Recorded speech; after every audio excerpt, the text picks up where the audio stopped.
Cabin mate 24 hours study hall and work space mobile app download చేసుకుని ఇప్పుడే మీ cabin book చేసుకోండి. ఇప్పుడు Russia ఇప్పుడు కూడా మనతోనే ఉందని మనం భావించాలి కదా. అంతేనండి, రష్యా పరిపూర్ణంగా భారతదేశంతోనే ఉన్నది.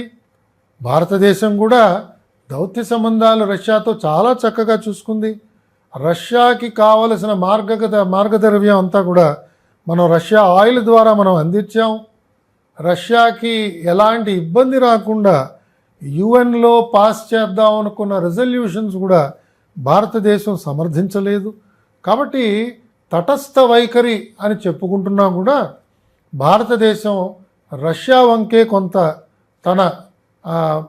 తన యొక్క సంఘీభావానండి, మైత్రీ భావానండి చూపించిందని చెప్పి నేను అనుకుంటాను. భారతదేశం వైపు రష్యా సంఘీభావం, మన వైపే మొగ్గుంది. రష్యా మొగ్గుందండి. అమెరికాని ఎలా చూడాలి సార్? అమెరికా మనం చూసాం. ఎందుకంటే ప్రధానంగా ఈ సంఘటన జరిగింది కూడా అమెరికా ఉపరాష్ట్రపతి మన దేశంలో పర్యటన చేస్తున్నప్పుడే జరిగింది.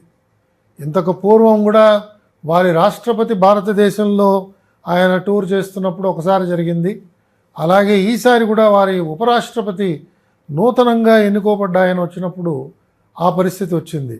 కాబట్టి అమెరికాతో పాకిస్తాన్ తెలుసో తెలియకో వారే ఈ రకమైన ఒక యుద్ధానికి మొగ్గు చూపిస్తున్నట్టుగా కనిపిస్తున్నది. కాబట్టి అమెరికా ఏమాత్రం కూడా సమర్థించట్లేదు. మనం వెంటనే చూసాం, వారి ఇంటెలిజెన్స్ చీఫ్ కానీ, వారి సిఐఏ చీఫ్ కానీ, వారి డిఫెన్స్ సెక్రటరీ కానీ వీళ్ళందరూ కూడా భారతదేశాన్ని సమర్థించారు. బహుశా భారతదేశం యొక్క మంత్రాంగంలో వారందరూ కూడా నిమగ్నమయ్యి ఏ విధంగా పాకిస్తాన్కి ఒక బుద్ధి చెప్పాలి, పాకిస్తాన్ ప్రేరిత ఉగ్రవాదానికి ఏ విధంగా చరమగీతం పాడాలి అన్నది బహుశా రచిస్తున్నారని మనకు అనుమానాలు వస్తున్నాయండి. సుమన్ టీవీలో మీ పర్సనల్ అండ్ బిజినెస్ ప్రమోషన్స్ కోసం కింది నెంబర్కి కాంటాక్ట్ చేయండి.